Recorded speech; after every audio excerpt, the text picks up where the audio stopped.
عمركم جربتوا ديروا الدجاج بهذه الطريقه مع الرز وخضيره؟ كيجي غزال. ديروه في الطنجره هكا ولا في القميله، كيطيب كيجي زوين، كيجينا بحال المقلوبه ديال الدجاج مع الرز والخضره. المهم عندي هنايا في خيضات مغسولين مزيان منقيين محيده لهم الجلده. كنحك عليهم واحد شويه ديال الثومه. بالنسبه لهاد الخيضات شي 10 تقريبا، درت عليهم شي 5 ديال الثومات محكوكين. كنزيد عليهم شويه ديال زيت العود او زيت الزيتون، شويه ديال صوص الصوجا تقريبا واحد 2 معالق ديال صوص الصوجا، شويه ديال القزبور يابس للخرقوم بلدي، تحميره، وشويه ديال البزار، واحد شويه ديال الكمون. ما تكتروش الكمون بزاف، غير شي شويه صافي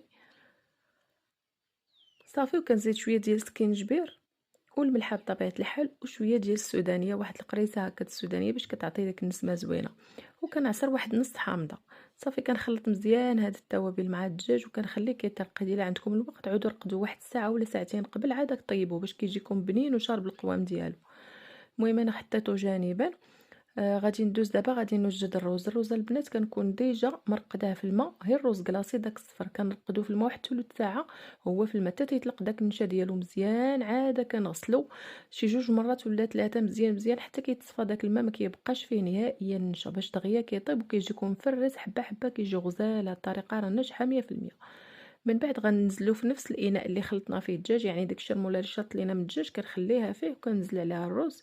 كندير شي قريعات هكا يكونوا مقطعين صغيورين مربعات، خيزو تا هو مربعات صغيوره، فلفله حلوه الا عندكم الوان صفراء ولا حمراء ولا خضراء اللي عندكم. انا كانت عندي هنايا حمراء درتها حتى هي مربعات صغيره، بطاطا كذلك مربعات صغيره. صافي كنزيد عليهم شويه ديال الملحه، شويه تاع زيت العود، شويه ديال البزار، وكنحك شويه ديال السكينجبير طري كيجي مع الرز غزال في هذه الوصفه هذه. وريقه ديال سيدنا موسى. صافي وكنخلط كلشي. كنعاود نزيد غير واحد شويه ديال التحميره وشويه ديال الخرقوم وشويه صوص الصوجا باش كيجيني اللون والمذاق هو هذاك.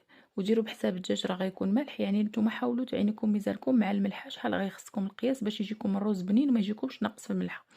صافي كناخذ الطنجره هنايا كندير فيها واحد البصله هكا دوائر، كنفرشها من التحت باش كتهز ليا على الدجاج باش ما يتحرقش، باش ملي يطيب غير كيتحمر ولكن ما يتحرقش لينا. ومباشره ملي كنصاوب داك الدجاج على شكل شتو معايا كنزل داك الرز مع الخضره على هذا الشكل هذا، كندير به طبقه هكا فوق من الدجاج. صافي وكنمرق عليه ومرقوا البنات بالما يكون طايب مزيان باش الرز دغيا كيطيب. جات شي 2 صباع هكا فوق من الرز. كنرش بشويه ديال زيت الزيتون وكندير واحد طريفات صغيورين ديال الزبده كتعطي واحد البنه غزاله.